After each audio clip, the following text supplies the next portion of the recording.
جب یہ کدائی ہو رہی تھی نا تو حضرت عبد المطلب نے ایک نظر مانا،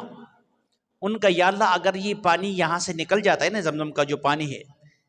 تو میں اپنی 10 بیٹوں میں سے ایک بیٹے کو آپ کے نام پہ قربان کر دوں گا۔ تو جب یہ پانی نکلا، نظر چونکہ مانا تھا، تو لوگوں نے کہا کہ عبد المطلب اب تو آپ اپنا نظر پورا کر لے، اپنی 10 بیٹوں میں سے ایک کو ذبح کر لے، کیونکہ آپ نے نظر جو مانا ہے۔ تو کہتے کہ حضرت عبد المطلب نے اپنی 10 بیٹوں میں سے سب 10 میں سے قرعہ ڈالا، پر جس کا نام نکلے گا اس کو میں نے قربان کرنا ہے۔ کہتا جب قرعہ نکلا تو حضرت عبداللہ کا نکلا، یعنی آقا علیہ الصلوۃ والسلام کا والد کا۔ تو چونکہ عبداللہ تھا بھی بڑا خوبصورت اور حضرت عبد المطلب پیار بھی بہت کرتا تھا،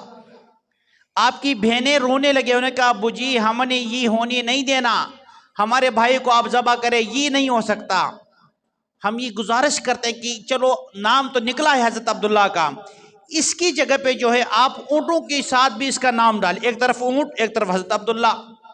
اگر اونٹوں کے نام پورا نکلتے ہیں تو ان کو ذبح کر لے۔ تو حضرت المطلب کو یہ بات بھی پسند آئی، تو آپ نے ایک طرف 10 اونٹ لکھا نام، ایک طرف حضرت عبداللہ کا نام، تو حضرت عبداللہ کا نام لے آیا۔ حضرت عبد المطلب 10 اونٹ کا اضافہ کرتا گیا، جب 100 اونٹ ایک طرف اور ایک طرف حضرت عبداللہ تھا تو دیکھا کہ 100 اونٹوں کا جو ہے قرعہ نکل آیا، تو آپ نے حضرت عبداللہ کے عوض میں 100 اونٹوں کا جو ہے نہر کیا، اللہ کے راستے میں قربان کر دیا۔ اور اللہ نے اس کام کو، حضرت عبد المطلب کی اس کام کو پسند کر دیا، اور شریعت محمدی کے اندر بتا کہ ایک بندے جو ناحق قتل کیا جاتا ہے نا اس کی دیت بھی 100 اونٹ ہے، پہلے 10 تھے پھر بڑھتے بڑھتے کیا بن گئے 100 بن گئے۔ حضرت عبد المطلب کے اندر بھی علماء نے لکھا کہ بڑی صفات تھی، اس وقت دور جہالت کے اندر بھی ننگا طواف کرنے سے آپ روکتے تھے، زنا سے شراب سے روکتے تھے، سود سے روکتے تھے، محرمات کے ساتھ نکاح کرنے سے روکتے تھے۔ وہ اس وقت تو یہ بہن ہے، یہ ماں ہے، یہ پھوپھی ہے، یہ خالہ ہے، وہ سسٹم تو کوئی نہیں تھا، لیکن حضرت عبد المطلب جو آقا علیہ الصلوۃ والسلام کا دادا جان ہے وہ ان تمام بری چیزوں سے روکا کرتے تھے، اور اللہ نے یہ تاثیر رکھا تھا، اس لیے رکھا تھا کہ اللہ نے اس کی نسل کے اندر اپنے محبوب کو پیدا کرنا تھا، اس محبوب کی طفیل ان کی نسلوں کے اندر اچھائیاں رکھی تھی۔ اب ذرا دیکھیں کہ جب نام آیا اللہ کے نبی کے والد کا نام کیا تھا عبداللہ، اور فرما کہ رب العالمین کے ہاں سب سے پسندیدہ نام عبداللہ عبد الرحمن ہے، تو نام بھی وہ چنا جو سب سے پسند تھا،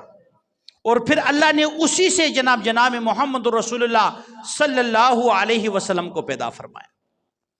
یہ صرف اتفاق نہیں ہے کہ آپ کو اتفاقاً ایسا ہو گیا، بھائی اتفاق کوئی نہیں ہے، اللہ نے اپنے محبوب کے لیے ہی اس کائنات کو بنایا تھا۔ آقا علیہ الصلوۃ والسلام فرماتے ہیں کہ انا نبی، فرماتے میں نبی تھا اس وقت جب حضرت آدم علیہ الصلوۃ والسلام مٹی اور گارے کے اندر تھا، یعنی جس وقت حضرت آدم کا جسم بن رہا تھا نا اس کے لیے مٹی اور جناب پانی ملا کر گارا بنایا جائے، اس وقت اللہ نے مجھے نبوت عطا فرمائی تھی۔ اور یہ اہل سنت والجماعت کا عقیدہ میں آپ کو سنانے لگا ہوں، یاد رکھیں کہ ہر ایک نبی کو نبوت 40 سال کی عمر کے بعد ملتی ہے، لیکن اللہ کی محبوب کو اللہ نے نبوت اس وقت عطا فرمائی تھی جب آپ چھوٹے تھے بڑھ کے، اس وقت جس وقت کائنات کے اندر کچھ نہیں تھا، تو اللہ کے محبوب کا جو روح مبارک تھا اس کے لیے نبوت کا انتخاب اس وقت کر دیا تھا۔ اس لیے یاد رکھیں یہ چیز، یہ باتیں آپ یاد رکھیں گے تو آپ کو سمجھ آ جائیں گے کہ اللہ نے ہمیں جو یہ مرتبہ عطا فرمائی، جو نسبت عطا فرمائی ہے نا اپنی محبوب کے ساتھ، اللہ کے قسم اس نسبت کا کوئی بھی مقابلہ نہیں کر سکتا، یہ عظیم نسبت ہے بھائی۔ کوئی یہ کہے کہ جناب میں نمازوں سے جنت میں جاؤں گا، مراقبہ کرنے سے جنت میں جاؤں گا، روزہ رکھنے سے بھائی ان چکروں میں نہیں ہے، ہمیں تو صرف اور صرف آس صرف یہ ہے کہ اللہ نے ہمیں اپنی محبوب کی امت کے اندر پیدا فرمایا، اور فرمایا محبوب جس چیز کو ہاتھ لگائے نا اس پر آگ اثر نہیں کرتا، تو اللہ جس کو اپنے محبوب کی امت کے اندر پیدا کر دے اور پھر اس کو یہ مبارک کلمہ نصیب کر دے لا الہ الا اللہ محمد رسول اللہ، تو یہ ہمارا ایمان ہونا چاہیے، یہ ہمارا کامل یقین ہونا چاہیے کہ اللہ ہمیں جہنم کے اندر نہیں بھیجے گا، جنت کے اندر بھیج دے گا۔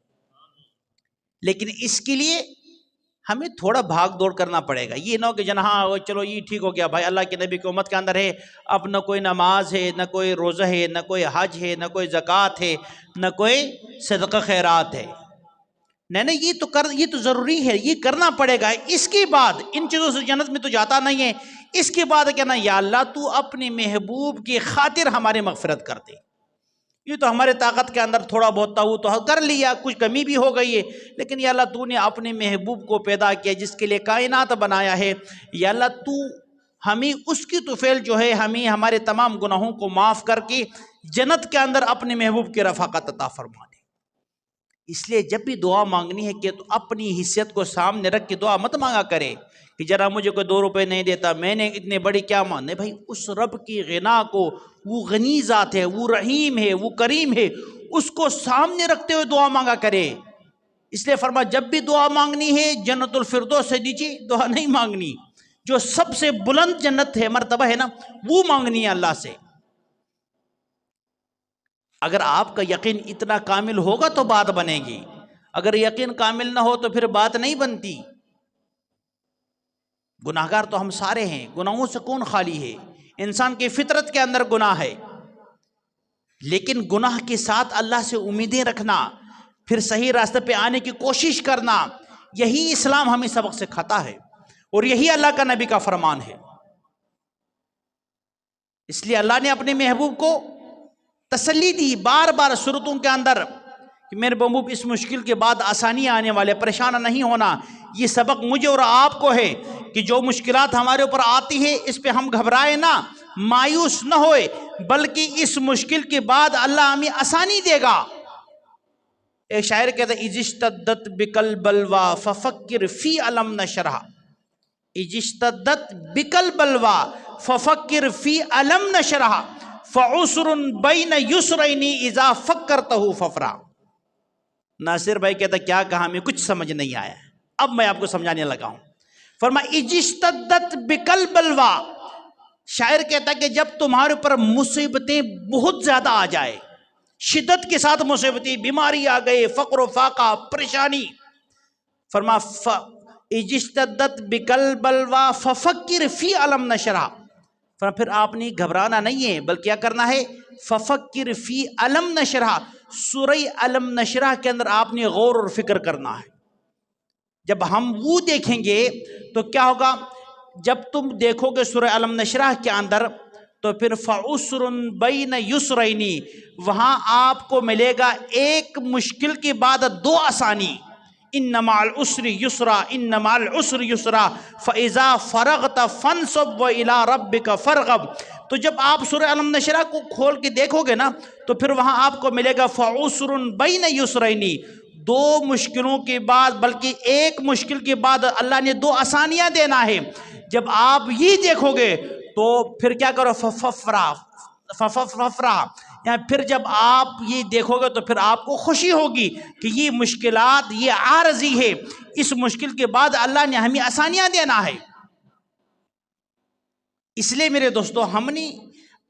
اللہ کی دین کے خاطر جو مشکلات آتے ہیں نا، اس پہ پریشان نہیں ہونا ہے، اس پہ ثابت قدم رہے۔ جو آپ یہ نہ کہے کہ بھائی میں نمازیں پڑھتا ہوں، جھوٹ بھی نہیں بولتا، کاروبار بھی حلال کرتا ہوں، یا اللہ پھر بھی آپ نے مجھے آزمائشوں کے اندر مبتلا کیا ہے۔ نہیں بھائی، یہ کبھی نہیں سوچنا۔ اللہ نے آپ کو بہت بڑا مقام عطا کرنا ہے، جنت کے اندر آپ کے لیے جو اعلیٰ قسم کی جنت ہے نا، وہ مقرر ہے کہ بھائی ناصر کو وہ جنت ملنی ہے۔ اب بھائی کا ناصر کا عمل وہ جنت کے بجائے تو نیچی ہے،